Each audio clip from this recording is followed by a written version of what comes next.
Good morning. It is a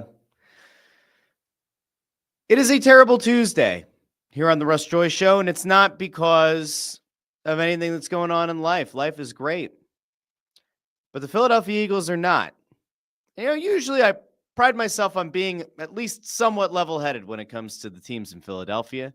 I often sit back and try to come up with a good spin on things, a little bit of positivity. Life is far too negative. People find way too many things to be negative about in this life. And so I often try to come here and give you a fair and balanced take on things.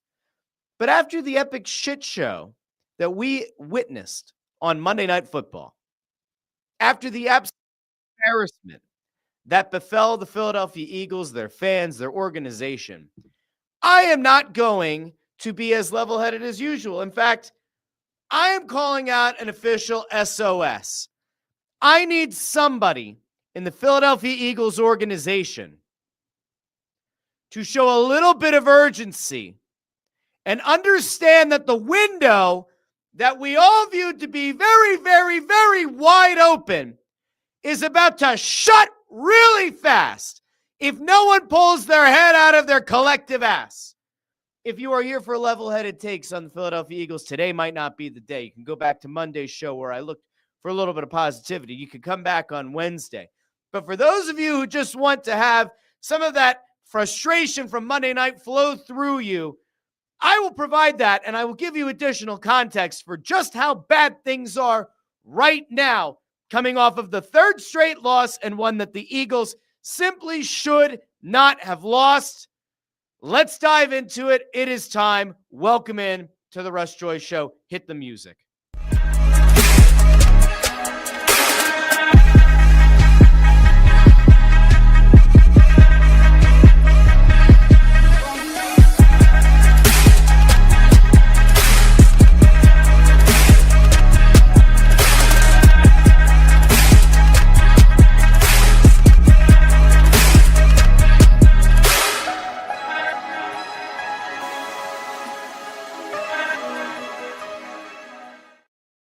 Welcome into the Russ Joy Show. I'm Russ Joy. You figure that out because you're smart. It's also the name of the show.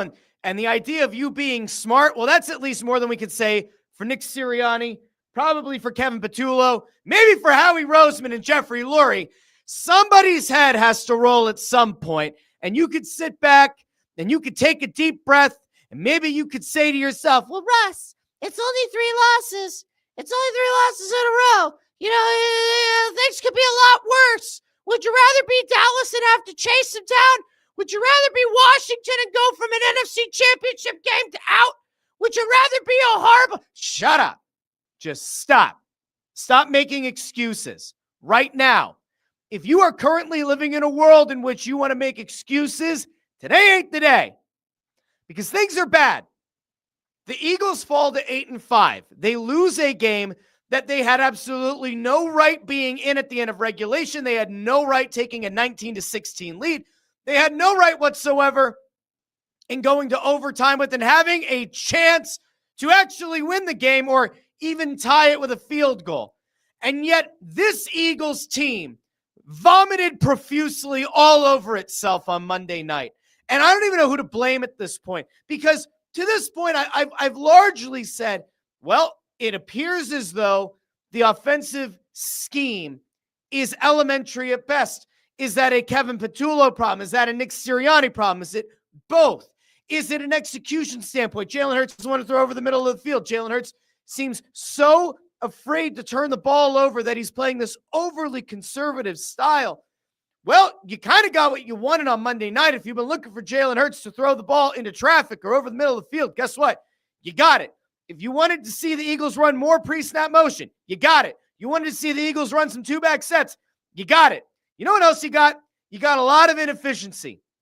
You got a game that is uncharacteristic of Jalen Hurts, but we are not letting Jalen Hurts off the hook today. It is not all on him. It is probably not all on Kevin Patullo or Nick Sirianni. It's not all on A.J. Brown, who dropped multiple touchdowns in this game, including one that would have put the Eagles ahead, potentially avoided overtime. I'm not saying it's all on the offensive line, which looks like dog shit and has for much of the season. Some of this falls at the feet of Howie Roseman and Jeffrey Lurie. How much of the responsibility, how much of the issue itself is at their feet is up to you. But 3 straight losses, 8-5. It felt like you had a little bit of an open window to try to get back into this thing in terms of getting home field advantage through the playoffs. That is effectively done. And so now the Eagles have really put themselves in a bind, because while I'm not panicked about the Dallas Cowboys, they have been playing better football. And they lost this week, but they've been playing better football. And this Eagles team looks lost, dazed, confused. There have been very few consistents this season. One of those consistents has been that Jalen Hurts isn't going to turn over the ball. Another consistent has just been this Eagles team might give up on the run sometimes, but they'll come back to it when it makes sense. We've known that consistently the Eagles defense is going to keep you in games. They may have a game where they're just gassed in the fourth quarter because the offense isn't staying on the field long enough. We know that this defense can be opportunistic. We know that special teams has had some issues. I mean, Jake Elliott has missed field goals. Is he up to 5 missed field goals over the last few weeks? Like, he's missed a lot. And an extra point that was costly a week or so ago.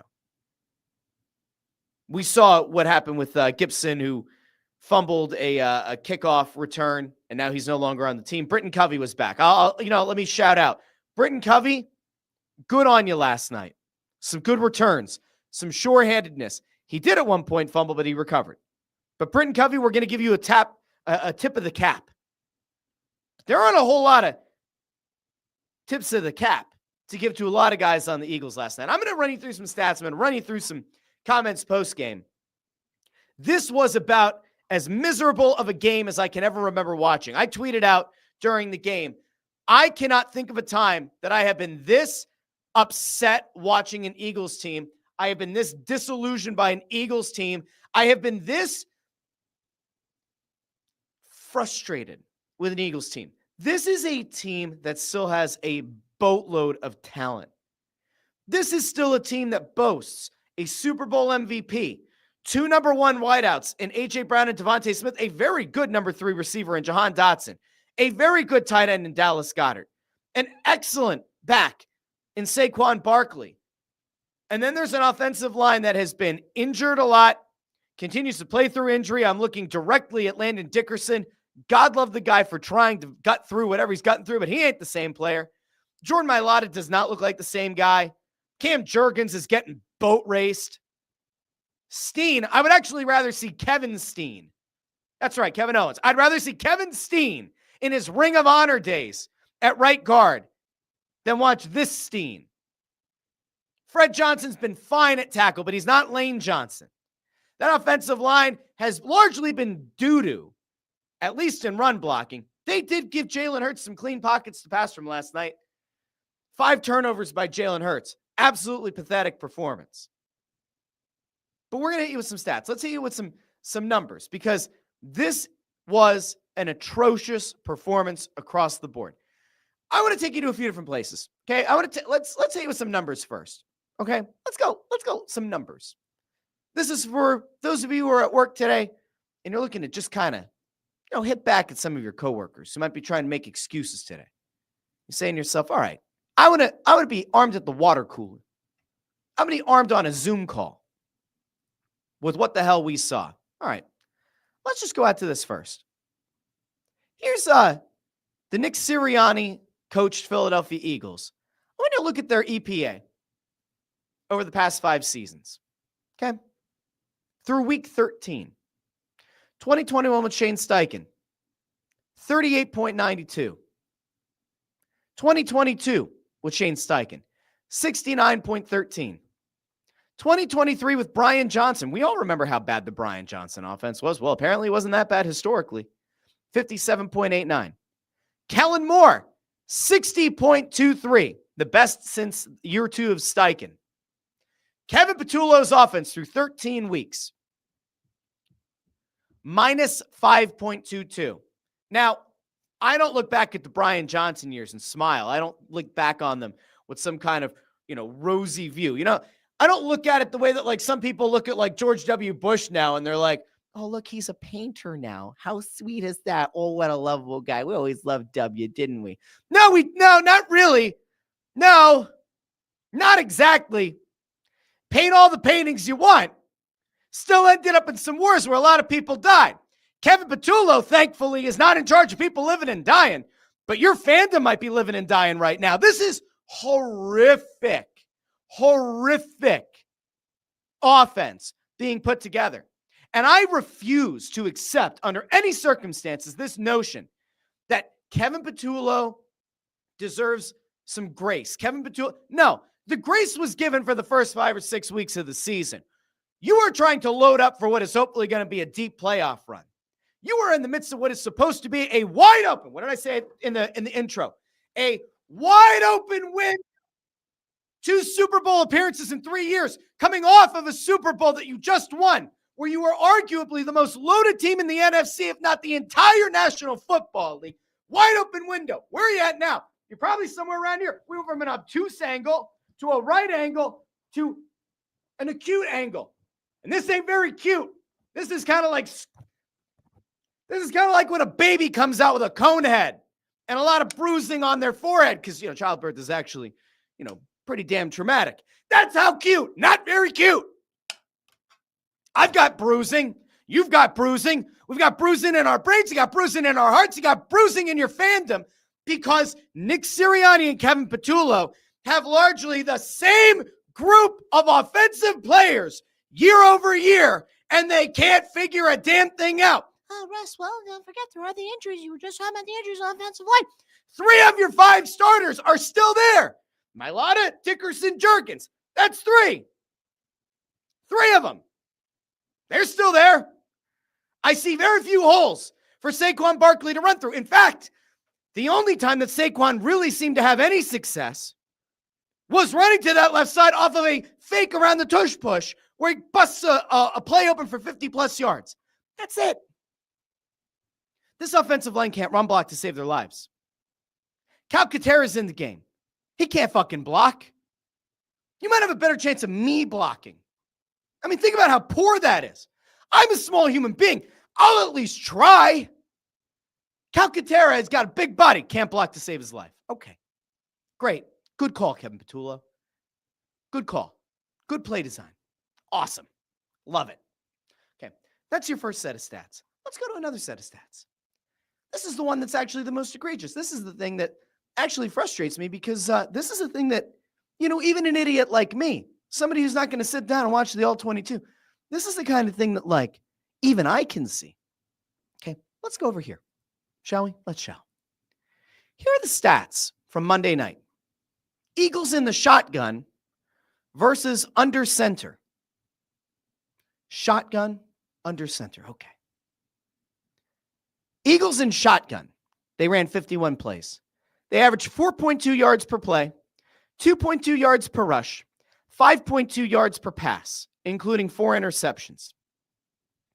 Eagles under center, 15 plays, 10.2 yards per play, 8.8 yards per rush, 16 yards per pass. Now, I know you could sit back and say, well, Russ, I mean, if we're being fair about the rushing yards, remember there was the fake tush push. I got it.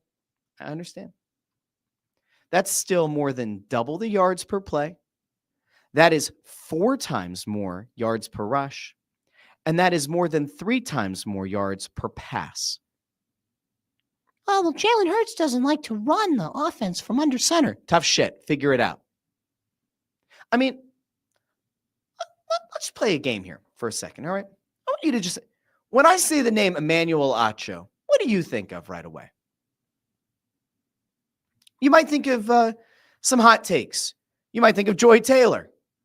I checked out something Emmanuel Acho did today. Now, we're not going to play it here on the show, but Emmanuel Acho did some film breakdown, specifically around the Hurts interceptions. But then he showed a couple of good plays and really good timing passes that Jalen Hurts made, one across the middle of the field and one down the sideline. They both came from Jalen Hurts being under center. They were both play action passes. And you know what's shocking? And by shocking, I mean not shocking at all. When the Eagles line up with Jalen Hurts under center and they run a play action pass, the linebackers tend to honor the fact that Saquon Barkley could bust a massive hole and pick up significant yardage. Those linebackers cheat in, which creates a gap between the linebackers and the secondary that your receivers can run in between. And then Jalen Hurts can actually make a timing throw. It happened multiple times on Monday night. And yet, 51 of your plays were out of shotgun. I'm going to make you even angrier in case you didn't notice, because it's pretty important.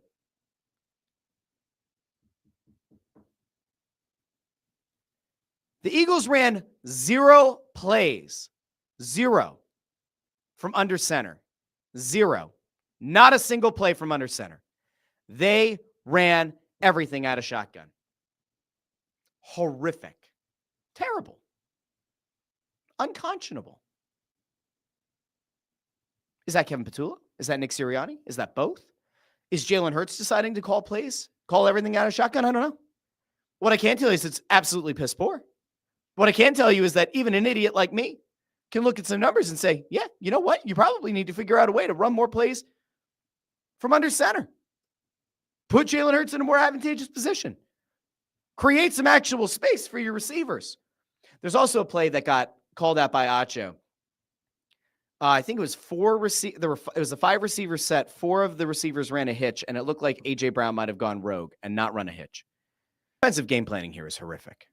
Like, absolutely horrific. I'm actually going to go out to somebody who called this out specifically. Seth Joyner was on with the WIP morning show today. And I think he has one of the best analogies about what it has been like to watch this offense this season. And, you know, I've said before, Seth Joyner, oddly enough, has been a guy who's kind of been the voice of reason at times.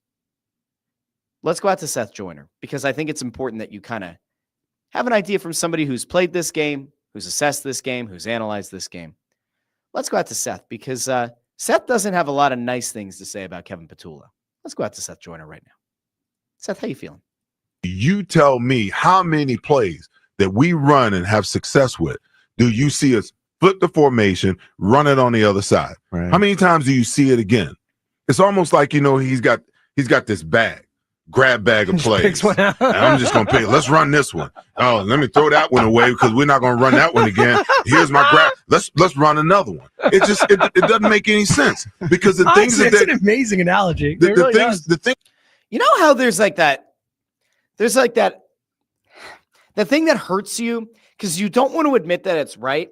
And like sometimes you laugh through the pain because you know that it's true. That's what I feel like Seth Joyner's reaction here has been. Like this analogy of the grab bag of like, whoop, we use that one, throw it out. We use that one, throw it out. And not actually trying to tie anything together. There's like this whole correlation between this play worked. Here's why this play worked. Let's build off of it. Yeah, Petula just goes, all right, let's just go pick another rando play. It's like he's randomizing on Madden. All right, back out to Seth. Things that they succeed with, they don't consistently come back with it. There you go. Yeah. And they don't have other plays that are built off of the things that they have successes with. Right. You know, they're almost like one-offs. And he's got his sheet in front of him, and he, you know, all right, let's run this. And they run it, and every other coordinator that you see in the National Football League, what do? They got a pen in their hand. Correct. Okay. And they're taking notes. That worked. That didn't. Yeah. Do you see our offensive coordinator doing that kind of thing, where he knows that there are certain things previously in the game that you've had success with that we can come back to it and try it again, or you got two. There's been no indication of Kevin Petula doing that. I'm not saying that I need to see him with an expo marker in his hand. I'm not saying that he needs to like walk around with the marker behind his ear and that every play he's taking his little notes.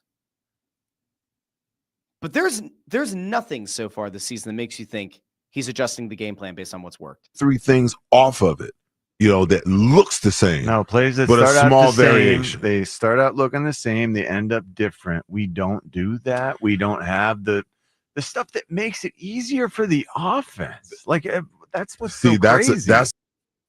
Okay. So here's my issue, right? I'm going to go back to something that Nick Foles kind of proposed not long ago. Foles brought up the fact that Petula in his prior role was up in the press box and that Petula could see and analyze the game from the press box. And that right now he's down on the sideline and you can't see things as well. You can see them after the fact on the tablets, right? You can have access to the game footage when the defense is out on the field, and you can assess and you can try to adapt. Kevin Petula should go back up to the box. There is no reason right now that he should do anything other than where he's found success within the past. He was a passing game coordinator or whatever, and he did that from up in the press box. Go call the game from the press box. Chargers offensive coordinator was calling the game from the press box. Justin Herbert, who just had surgery on his other hand, on his non-throwing hand, he didn't have a great game, but he's days removed from surgery. Their offensive coordinator can call a game from the box. Why can't Kevin Petula? Vic Fangio calls the defense from the press box. Why can't Kevin Petula go back up to the press box? Why does he need to be on the sideline? Is he like a safety blanket? Is he like a little blankie? Like a BFF blankie for Nick Sirianni? Isn't Big Dom supposed to be the guy who's kind of like that safety blanket for Nick? Does he need another guy? Does Nick need a guy to just go yell at and Kevin Petula? I don't know. What's the reason? Why does it feel like every week Nick Sirianni says we're going to evaluate everything. We're going to think about everything. We're going to evaluate our game plan. Says the same shit every week and nothing changes. Oh, okay, they ran some two-back set plays. They ran a little bit more pre-snap motion. Cool. Was that the adjustment?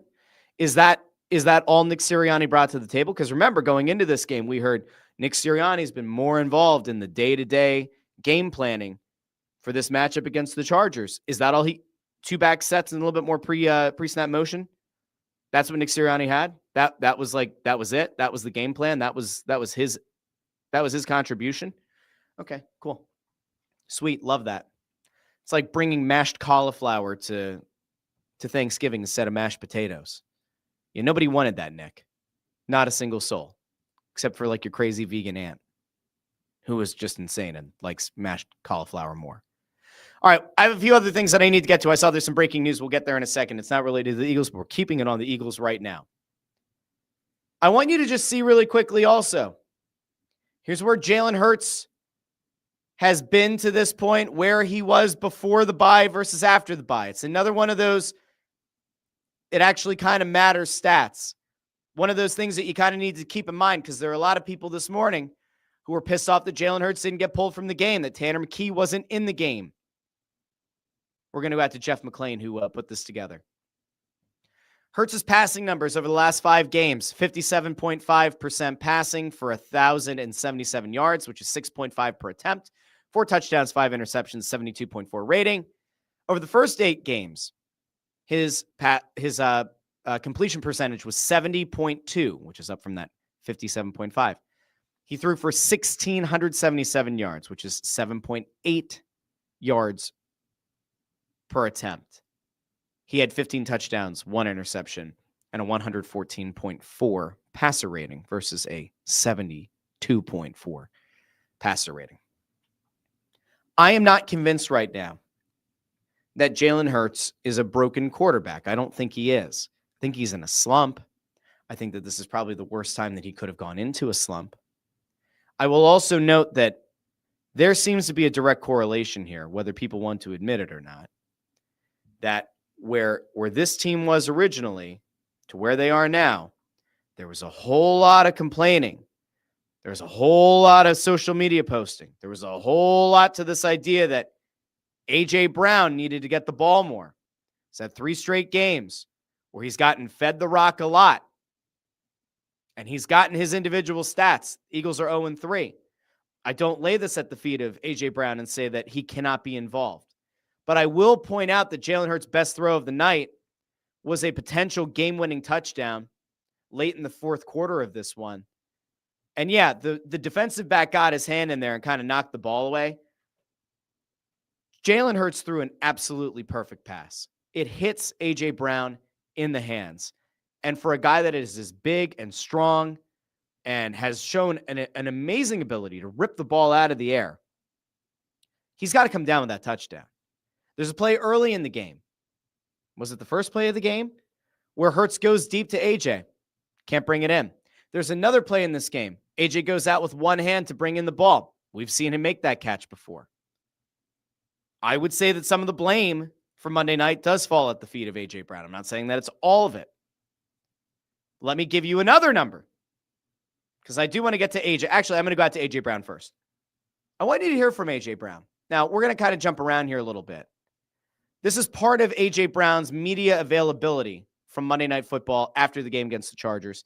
I just want you to hear from him because there's something I found very, very interesting about the way he discussed his performance in this game, and most notably, who he tried to take some of the blame off of. And you'll hear it right away. Let's go out to AJ Brown. That one hurt the most, because we've been setting things up all game. He made a play, man. That one hurt me. That one hurt me. I'm more than capable of making those plays. Jalen trusts me in any situation. I made some plays, but I wasn't great when it mattered. I know that the audio quality is not great. He said, Jalen trusts me to make plays. Now, I want you to think back. If we're looking for a positive to take out of this loss, if you want to find a positive to take away from 3 straight losses, I don't remember A.J. Brown saying the name Jalen. I don't remember him saying the name Jalen early in the season. I'm not saying that these two have mended fences. I'm wondering if the whiteout has now kind of realized that for whatever reason, whether it was a Patullo-led thing, a Sirianni-led thing, a Hurts-led thing, there is more trust being put into A.J. Brown. There is more of a concerted effort to get him the ball. And right now, the quarterback is the one who's kind of paying the price. And in a game like this, and I thought A.J. Brown was actually very, very open and honest in this post-game availability. I worry, was this too little too late? I worry if A.J. Brown and Jalen Hurts have worked to try to mend fences, did it come too late? There are still plenty of games left in the season. You should be able to still win the NFC East and potentially go on a deep playoff run. But I do worry if some of the nonsense from early this season, and even going back to last year when Brandon Graham kind of outed the fact that they might not be as tight as they once were. I'm wondering if a little bit of this is a little bit too late. Is some of this just A.J. Brown realizing, he's trusting me to make this play, and now I look like an idiot because I wanted the ball, he got me the ball, and I failed the team? Is there just a little bit of introspection happening? Is that where we are at right now? I don't know. I don't know. I had some other stuff that I wanted to get to. I'll fly through some of this because I want to get to the good news here. I have 2 minutes before I have to jump to a meeting. Here's a little bit more of the bad news. Offensive ranks year over year, last season versus this season. Last year, the Eagles were 2nd in rushing yards per game. This season, they're 22nd. Last year, they were 5th in yards per rush. This year, they're 24th. Last year, they were 7th in points per game. They are now 19th in points per game. Last year, they were 10th in third down conversion percentage. This year, they're 28th. I will also note that the Eagles have the only team who has scored fewer touchdowns than the Eagles over the last 5 weeks are the Raiders. The Raiders are a dog shit team. Okay. I had more. I might come back around to it another day. But there is one other thing I want to get to. We're gonna purge the negativity of the Eagles. We'll talk about them a little bit more on Wednesday. But we are going to end the show with a little bit of positivity.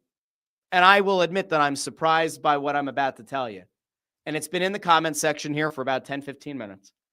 But this is a little bit of very good news if you're a Phillies fan, because I don't know what they would have done otherwise. We got the news. Dave Dombrowski has done something, and it's now going to maybe deflect a little bit of the heat off of the Eagles. Howie Roseman and Jeffrey Lurie. Oh, Dave Dombrowski. The Phillies have re-signed Kyle Schwarber. 5-year deal. It sounds like, and again, I don't have this totally confirmed, it sounds like a 5-year, $150 million contract, which comes out to $30 million per year. Obviously, he was being courted by the likes of the Mets, his hometown Reds, apparently the Pittsburgh Pirates. It sounds as though a $30 million per year contract. Actually, Jeff Passan just put out Schwarber and Phillies finalizing a 5-year, $150 million contract. So there you go. $30 million per year. They have their DH back. That's a lot of money.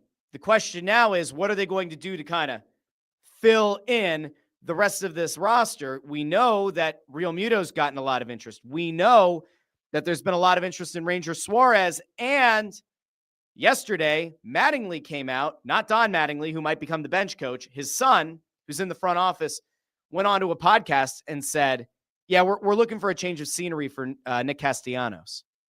So it does feel like there might be some change a-coming, some change a-brewing for the Phillies. But we'll talk about that on Wednesday's show. I wanted to get the Eagles stuff out of the way today so that we can refocus and come into Wednesday's show with some positivity and some good energy. So, Phillies get a signing done here during the Russ Joy Show. Thank you to Dave Dombrowski for giving us something to smile about today. I'll be back on Wednesday. We'll talk Flyers, we'll talk Sixers, we'll talk Phillies. We'll catch up on anything else that happens with the Eagles. Do me a favor. Like the video, share the video, share the video, and subscribe to the channel. Ring the bell to get notified whenever we go live with the show. It's like a special Tuesday episode, reacting to Monday Night Football. But do me a favor if you haven't done so already. Seriously, like the video, share the video, subscribe. If you like the podcast feed, you can go over to Apple Podcasts, Spotify, Pandora, Amazon Music, wherever you get your podcasts. Don't forget, tonight, over on the Snow the Goalie channels, we have a 6:30 start for the Press Row Show. Tomorrow, Wednesday, we are at Chickies and Pete's in Northeast Philly on Roosevelt Boulevard. Come on out, talk some puck at 6 o'clock. We'll be live on all of our YouTube and Facebook and X channels there as well. We're back at Xfinity Mobile Arena on Thursday for the Press Row Show again, and on Saturday. So 3 Press Row shows this week on the Snow the Goalie channel, plus Snow the Goalie Radio on Wednesday. Until Wednesday, this has been the Russ Joy Show, and I've been Russ Joy. But you knew that already because you're smart. It's also the name of the show. I hope Howie Roseman, Jeffrey Lurie, Nick Sirianni, Kevin Petula, I hope somebody figures something out, figures it out soon. I would like to go back to being happy about the Eagles and liking the Eagles again. Talk to all of you very soon here on the Russ Joy Show. Bye now.